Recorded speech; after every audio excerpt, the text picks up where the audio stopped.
Thank you for being here. Dr. Mutusia will be with us in a minute. She's actually around. Oh, she is? Okay. Yeah, so she'll be here in a few. Okay. And even as she does, just getting around, and we're having conversations today around dementia, caring beyond memory loss, and to get definitions of what this is. And maybe there are folks who are actually suffering from this and we do not know, or we do not know how to handle it. This makes our Friday, Healthy Friday conversation for today. So happy to have you in the room. Thank you. For those of you who are just tuning in, we are on our live streams. They're up on YouTube, Facebook, and on X, and our audience on KTN. If you have just turned on your TV, our conversation continues this morning. So let's start off the conversation with you, but Dennis is going to take you to Côte d'Ivoire. Okay. And we would like to hear your interpretation. All right. Yeah, so as we wait for Dr. to step in now, when you talk about Côte d'Ivoire, a lot of things stand out, you know. It is a country that is well known for its cocoa. 40% of cocoa that is shipped to the world comes from Ivory Coast. That means the chocolate that we eat across the world, there's a possibility of having a piece of Côte d'Ivoire. And when you talk about rubber, so if you drove yourself here, that tire might have just come from Côte d'Ivoire as well. They also have coffee, but when you talk about coffee, we say Kenyan coffee slaps best, right? Yes. Yeah, but let's go to the proverb today. The proverb talks about the chameleon. Now, the chameleon looks in front and behind before walking. The chameleon looks in front and behind before walking. How would you interpret that? Just it's cautious. It's cautious of what is ahead and what is behind. Yeah, that's how I see it. Yeah. Dr. Siengo, how would you interpret that? Please repeat the question. The chameleon looks in front and behind before walking. So it's careful. It's like the way we used to be told, look left, look right before you cross the road. Yeah. And red means stop. Yes. Amber means get ready. Green means go. All right. So, I mean, good to have you here also, Dr. Mutusia. Thank you for joining us. And as we're just talking and you know, going over things, as we look into the issue of dementia on our Healthy Friday conversation, happy to have both of you in the room today. And look, there have been many words that have been used to explain a situation that is dementia. People have said, well, that person has gone mad, or they've lost their mind, or they've essentially lost it. Those words have been used. But let's start off with a definition of what dementia really is before we start to look at how then it presents. We'll start with you, Dr. Terry. Yeah, thank you very much. Dementia, what every other person would refer to is memory loss, progressive memory loss, which is severe to affect the functioning, the daily functioning, to affect one's career, and to affect one's operations. So like if you used to manage your home without much problems, then it starts affecting. We all forget depending on how many things we have to do. But for dementia, then it has to have been investigated and diagnosed. It is sad that in our setup, we tend to get patients with dementia when it's severe. When they start forgetting things, you'd find someone bought a kilo of meat, put it somewhere in the bedroom and forgot about it until it starts smelling is when they discover, oh, there was meat. Or maybe the children will come and ask, where is that stench coming from? Then they discover she placed the meat somewhere planning to cook it and forgot about it. Some people will have even lost money, they don't know where they placed it, and accuse other people of having stolen it. So it is a progressive memory loss. It will be caused by, we have different types. So there is the one which we can't find the cause, which is called Alzheimer's, named after the person who discovered it. There is one related to stroke, related to injury to the brain, of course, related to other neurocognitive disorders. Okay. Yes. So all of these diseases, conditions, Alzheimer's, all of this, they are forms of dementia? Yes, dementia is the blanket, it's the bigger term. Okay. And there are various types of dementia. And they can be caused by different things. Yes. So Alzheimer's dementia is one of them. Vascular dementia is the one related to stroke. There are others with difficult terms, like depending on what you would find in the biopsy of the brain. Yes. Okay. How does this present, Monica? What would we see? And how would a person behave that would make us think that there was something wrong? Daktari has shared many. For me, having been affected by the disease for over 20 years, we started seeing our mom forgetting where she's parked, her car, and severally, and we'd laugh over it. And we'd say, and then she would laugh over it. We worked together together in her businesses.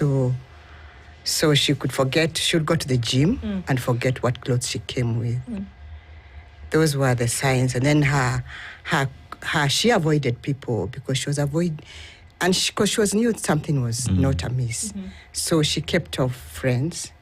She just kept to her close family. So, but we didn't know. We didn't know what was going on. This is 2002, 2000. Yeah. So here's a question where, so you, for a while you saw differences. Mom forgetting, she goes to the gym, she doesn't remember her clothes, where she parked, and all this. And when it starts, one would say, maybe I'm a choker, they're tired or something, and we dismiss it. But at what point then did it hit you? Did you have to go to hospital for diagnosis, for you to know there's a problem, so that you start, you start now giving the proper care that she needed? And at that point, just how long had it been? We started seeing those signs as we explained. But 2003, she was fortunate enough, because I think it was becoming too frequent, the episodes. So she was taken to, she was actually had to go to an MRI. 2003. She was the fortunate ones. The fortunate one that were able to do those days. And her husband, who I'm caring for, our dad, he's the one who sat us down as a family and shared that heavy name. Your mom, the way those behaviors she's been having of late, is because she's got a disease that is terminal, and there's no cure for it, and it's going to be progressive. He actually shared the details of the disease, and all we need to do is to care for her. And she said it's Alzheimer's. That time I remember when she broke down, when he broke the news, I was just in tears. I mean, terminal, you just see it in cancer. What is it going to look like? We were very naive. 2003, yes. What causes this dementia that we speak of? And we assume that it's old age only, that things start to wear off as you get older. But what causes it, Dr. Terry? Okay. Maybe even before I go to the cause, I can share an example of a close relative, a male this time. And like the question you asked, I don't have their permission. They might even be watching. So I will not mention who they are, but they are dear to me. So it could be like, like for him, he reversed his car. Somebody who would drive well, a pickup, reverses on a child. And you wake up, there's something wrong. This man used to concentrate. What is happening? And then depending on what they used to do, when they discover they are forgetting, then they will tell you, yes, I can remember you. But the next second, they'll ask you a question. So, who are you? And they say they remember you. So it is not easy to accept that you forget. And depending on what you used to do, and if you're a high-functioning person, you would cover up. So you will say, yes, I remember you. What is my name? Then anasema sina kujua tu. So back to causes, I said there are various causes. So Alzheimer's, we can't find the cause. We'll do an MRI or a CT scan of the brain and see the brain is shrinking. The cause, those who have uncontrolled blood pressure, diabetes, at least we have an idea. Those who have another physical illness, even substances. There are some drugs, even long-term conditions like the prostate, there are some drugs which affect memory. And there are some drugs people tend to use a lot, benzodiazepines, things like diazepam or ile wanasema mchele inawekewa watu wanalala. They also affect memory on the long term. Alcohol It's can cause dementia, and many people don't realize that, especially when you've reached the stage of addiction. General physical conditions like systemic diseases like SLE, lupus. People know about lupus. Thyroid disease. So various diseases can also affect the brain and cause dementia. HIV.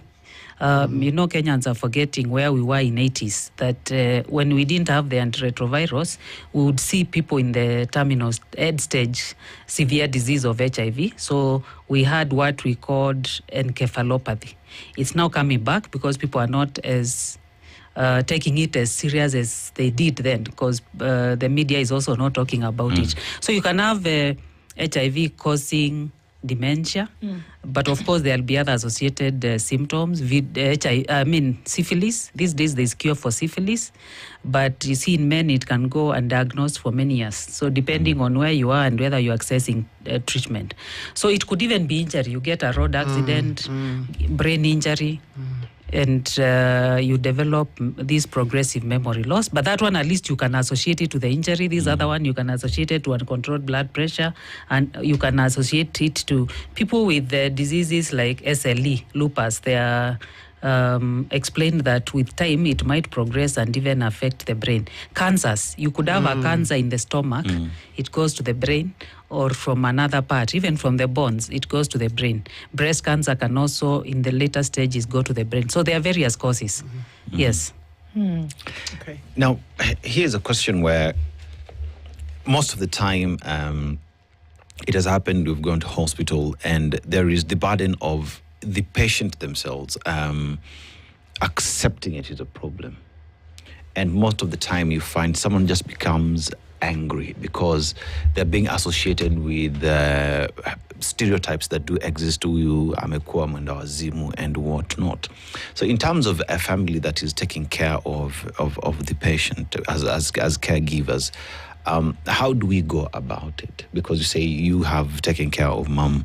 How do we go about it so that we give this patient the best care there is, and also so that they do not feel as though their condition will make them feel isolated from the society? Yes. So, and unfortunately, mom is no more. Mom passed on 18 years ago this month. So currently, I'm caring for our dad. How do we care? I think because of the agitation, one of the things they know, as Dr. has said, they know there's something not right with their brain. They know these were high functional people. They were teachers, they were mothers, they were business people. And they just realized, wow, there's something not adding up in myself. So they get into different realities. They'll start saying, I want to go home, and this is their home. Get into that reality with them. Do not argue with them.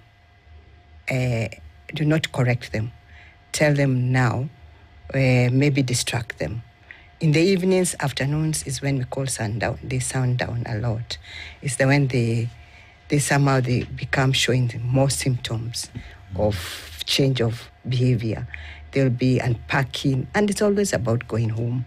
That's why you'll always find in social medias that somebody is lost. It's been announced because they left at the gate in their process of going, and then they left maybe in Buruburu. They were found in Syokimau walking. So it's you getting to their reality. It's you getting and not agitating them and accepting. And initially it's hard for the family. This was your mother, and you knew what she was capable of doing. So, and what she was doing for you. So even accepting is a difficult person. It's a difficult thing. Most families do not go, especially the gentlemen in the family. They find it difficult, they avoid, because maybe the mom is thinking they are their brothers instead of their sons. Going home and finding your mother telling you, hey, where have you been? How is your mom? And your mom died many years ago, and he thinks you are the son, and you're thinking, this is your mother is thinking this is the brother. So most gentlemen, they keep off. So be in their space. I think that is the best thing, and love on them. And Can it be temporary? Dementia onset? Can it be temporary and then just phases and disappears? Yes, depending on the cause. Okay. So if it was stroke, for example, it resolves over time depending on how severe it was and which part of the brain it has affected. So with physio and control of the blood pressure, some of them could improve. If it's an injury, you expect some healing over some years, depending again on the severity and which part of the brain is injured. But sadly, some types like Alzheimer's, so like things like infections like HIV, if you increase the CD4 count and lower the viral load, then their memory could improve. But when it comes to Alzheimer's, which we actually do not know the cause, then the sad thing is, even for us doctors, we have to sit with the family and tell them that now you need to prepare for long-term caregiving, that the medication we have are going to reduce the speed, they are not curing. And you see, for somebody who understands, like you and me, if you got the diagnosis and you're being told, now prepare, that it is going to be worse, then you see what you have watched in TV, what you have heard, and you imagine, so in 10 years, I will not be able to take care of myself. So in 10 years, I will not know who I am. So for those who are intelligent and they are high functioning, it's usually very difficult for them. And even for us, when you have a family member with, let's say, Alzheimer's disease, then you start wondering. I've had family members say, so how do I know? How do we know who else will be affected? Because sometimes Alzheimer's disease can run in the family. So there is all that anxiety. And you see, once it's severe, the person might not have now know that they are forgetting and they're in peace. But the people around them will actually be the ones suffering because this person will need 24 caregiving. They go to the extent of forgetting to eat. Or they eat and ask, how come you're not serving me breakfast? How come you're not giving me lunch? Or like she said, they will say, I want to go home. So long-term memory is usually the last to go. It's very fast, very fast. So in 5 years, if you compare, one will be worse off than the other. So the one without medication will be worse off than the other. So that is what I mean by reducing the speed of the progression. They will still worsen, but not at the same speed. Yes. Yeah. Even the new treatments we are having, they are still on trial. Like I have one of my patients who went to check on the treatment being done at Johns Hopkins, but because the stage was severe, they were told, no, this one we are trying on newly diagnosed before the memory has progressed. So even the newer treatments are on trial. And so far, we don't have any which we can say it's effective. This one will stop it. Okay. Yes. So what therapies do you use? I mean, we talk about care in just a minute, but if you're looking at, medicine or therapies, psychiatric therapy, do you use something like that to manage the condition? Okay, so there are two groups. Yes, there's the family and there's the patient. So because the person gets to know the reality that in 10 years, I may not be able to recognize my children, they could get depressed. At the time they start losing things because they misplaced them, they could start blaming the people they're living with. Then there's conflict. Because if you're living with someone, you have not taken their things and they keep accusing you and you don't understand what is happening. There are cases where people have been attacked by their workers because you keep accusing them. Yeah. And they think, so you think I'm so poor, I'm stealing from you. So because they do not understand, the society doesn't understand. So I think it's very key if you see your own close person forgetting, to have them assessed and make sure everybody living with them understands. You shouldn't argue with them. So if they tell you, I remember you, don't argue with them. Don't ask them to prove. Just accept it. If the next minute they ask you who you are, just introduce yourself. Again. Yes, don't argue with them. Okay. Don't tell them you've already told me this story. Don't repeat this. You already told me you know me. Why are you asking who I am again? So work with them. Be patient with them. So the therapy depends on what we are seeing. Okay. So some get agitated, they get frustrated. And you see now with the cases of even property. So you know that in the next 1 year, you may not be able to manage your accounts, your PINs. So you have to delegate this to someone else. And sometimes some people are not honest. So that can cause agitation. Or you really feel like I really have to depend on someone to do my accounts, manage my finances, manage my property. It can make you feel really bad when you're very independent and you thought you had planned your retirement life. So if there's depression, we treat depression. If it needs medication, we put medication. If it needs therapy, you do therapy. Like prepare the person, yes, this is the reality, but none of us gets to know how we'll exit. So we have to accept different people. It's like when you're told you have cancer, you still have to be prepared to accept it. So you prepare the person to accept the diagnosis. As time goes on, it will not bother them, but it will bother the family. But I think the family is usually the worst hit, because they can't believe this man who was my father, very strong, very on top of things. I have to manage them, even remind them to eat, choose them which clothes to wear, make sure they shower, make sure they dress, the shirt is not worn inside out. So the family has to come to terms with us, and they have to learn to know that in future they have to be there full-time, or even have to have full-time carers who they need to be sure they are not abusing the person. Because sometimes you... Like the way you plan for the adults. So have a plan for them. And then music therapy does work well for them. It soothes them well. Put them their music. If they were in the 70s, put on. If they were during the time, maybe in the 70s, dance. Distract them with the dance. Or if they loved praise and worship, put that. If they loved hymns, put that. Do lots of walks, because it works. It works well for in the evening when they start saying they want to go home. They are restless, and just love them. Just love and massage. If you are the daughter or the people, even you, if you've engaged, then the paid caregivers massage, hold their hands, because there's a time they feel like they're falling or something. Notice any movement in themselves. Then things like TV. Because those that distracts them, TV in their spaces, because they think that's the reality. If you're watching the National Geographic on TV, it becomes a reality to them. The lions are in the house, or the snakes. Those ones you cancel. If there are mirrors in the house, when they look at a mirror, they don't see themselves. They see an old woman, or they see somebody else, not them, and they find themselves arguing in the mirror. And they say, that woman who is always in this house, I don't like her. I don't like the way they look. The woman looks different because she's maybe in her dira, in her casual. And maybe this is a lady who was a teacher, well dressed up, and she's seen an old woman, and that's her.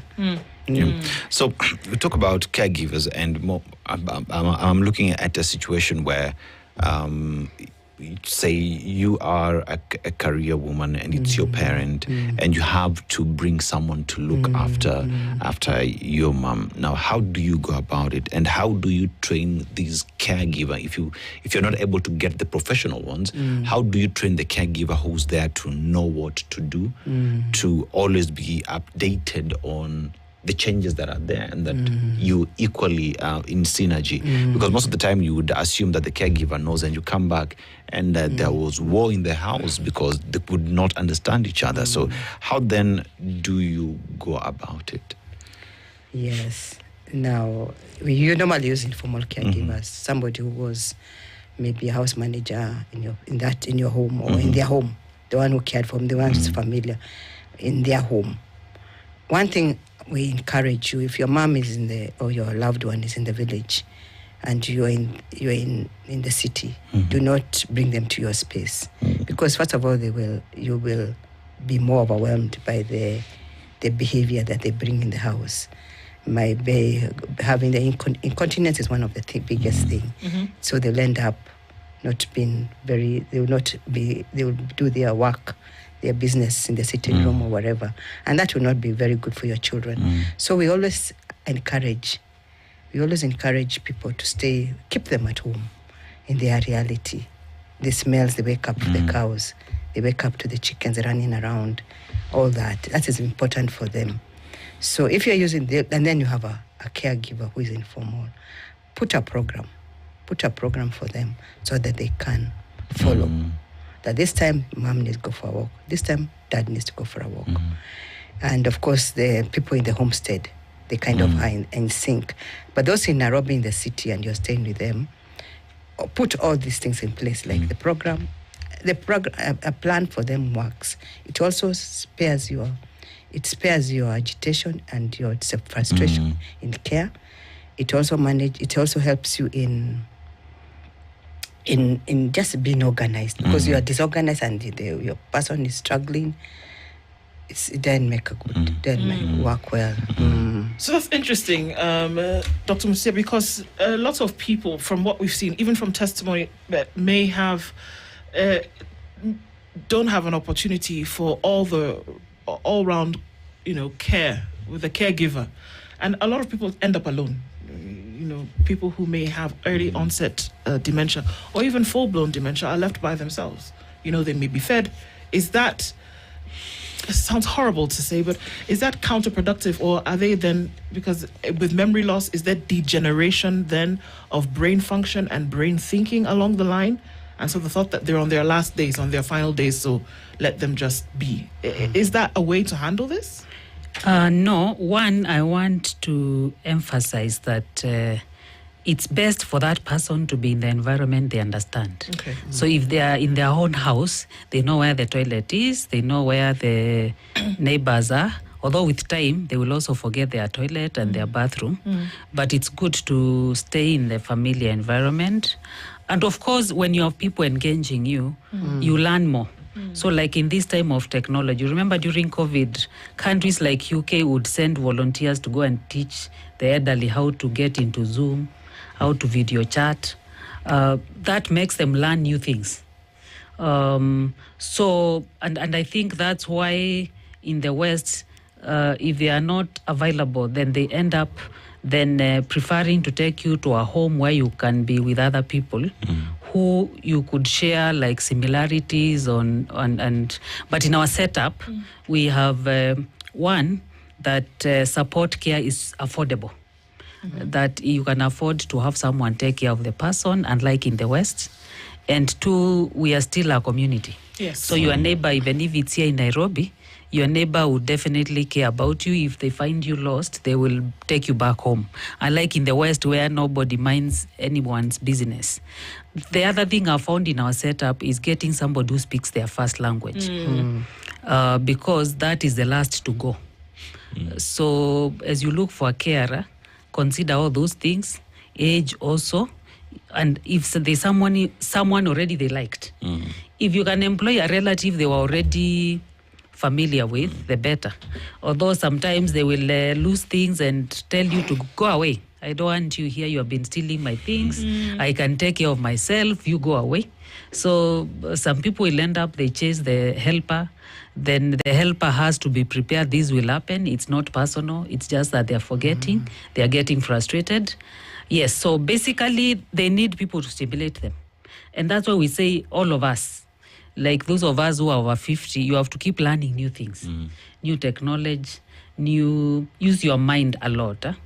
The board games, engage with the young people. I'm happy that, yes, we know social media is bad, but when I see 60-year-olds trying to learn, trying to learn how to go to Twitter, to X, how to go to TikTok, how to go to Instagram, they are learning something new.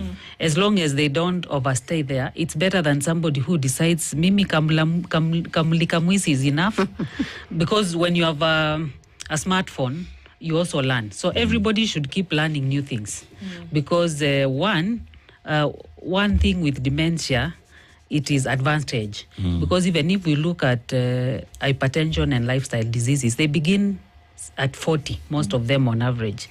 So it means that then we can't start talking of dementia. We have childhood dementia, which is undiagnosed most of the time, but majority of it is after 40. After 40 is early, 50s is early, but we are seeing early now, early dementia. Lifestyle diseases are contributing to that. So we also need to make sure that our lifestyles are healthy, exercise, eat healthy, manage weight. Yes, so basically that. So there is the aspect of dementia being a disease, an illness. One would then look at provisions, say, government access to healthcare, access to services. And where would you rate that? And I would also throw that to you at the time when you were taking care of mom, and even as you take care of dad. How is it in terms of getting assistance from hospitals in the country? How easy is it? How heavy is the burden?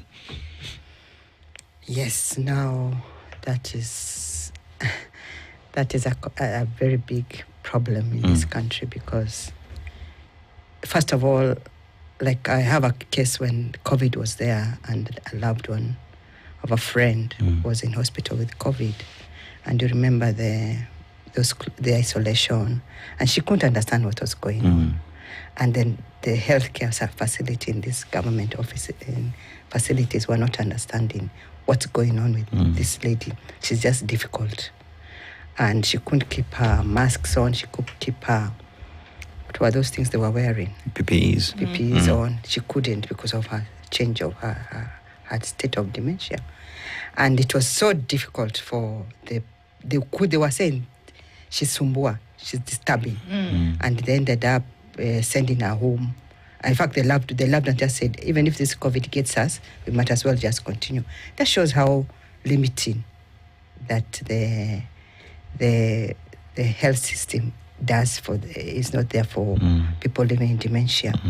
And when you go, like, I remember we had admitted our dad in hospital, and you have to have the caregiver spend the night with him, because he needs to have somebody who understands, who will, when he wakes up, return him back to his bed, etc. So they still need, I don't know if Daktari, you'll say, I don't know how much of dementia the syllabus is catered for in the nursing curriculum, the doctor's curriculum, even the first one, because it looks like it's very little.